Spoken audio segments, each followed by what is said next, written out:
Il est certain que l'éventail est un objet que l'on offrait et qui, par le choix des images qui sont représentées, donne une information. Donc, si vous choisissez un thème comme l'enlèvement d'Europe, il y a évidemment une évocation du mariage, puisque Jupiter transformé en taureau enlève celle qu'il désire, Europe.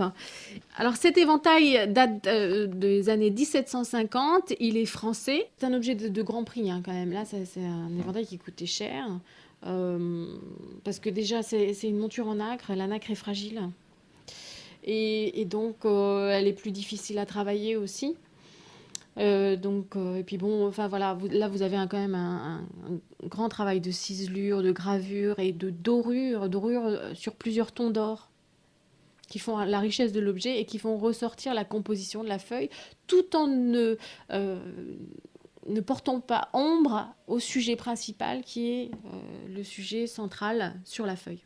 Quand on ouvre un éventail, on l'ouvre de la gauche vers la droite et on opère un mouvement de rotation de sa main pour présenter la face la plus ornée à ses interlocuteurs et garder pour soi une face moins ornée et qui présente tantôt un petit bosquet, une maisonnette ou alors un couple dans un paysage de campagne. Rares sont les éventails qui sont double face. L'éventail a l'avantage d'avoir une dimension relativement importante et d'opérer une action véritablement sur son interlocuteur, puisque vous l'ouvrez, vous dévoilez le sujet à la personne qui vous regarde, et ce sujet n'est pas anodin, puisqu'il y a une histoire qui est racontée, rattachée à la mythologie, mais qui est le reflet de votre propre histoire, ou qui est l'histoire actuelle. Donc, vous faites acte de prosélytisme pour tel ou tel sujet, ou vous témoignez de votre allégeance au roi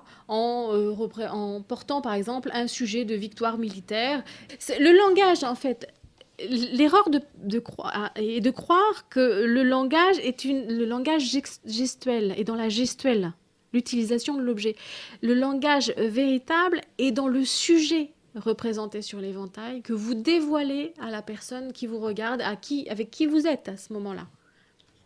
Avec l'Empire, l'ampleur des robes décroît. On a des robes plus près du corps. Et tout réduit, si on peut dire, et les éventails deviennent petits.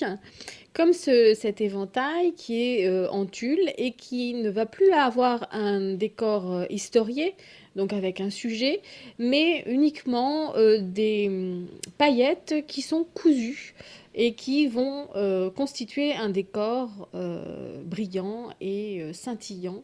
On utilise encore, sous l'Empire, on utilise encore les éventails, hein, les factures que l'on retrouve des maisons, par exemple des impératrices, de Joséphine ou de Marie-Louise, mentionnent des éventails, mais on ne les utilise plus comme sous l'Ancien Régime. Certainement parce que la Révolution aussi est passée par là. C'est-à-dire que c'est un attribut de pouvoir, on l'a vu à l'origine, de séduction, un accessoire de mode, mais c'est aussi un objet de distinction sociale.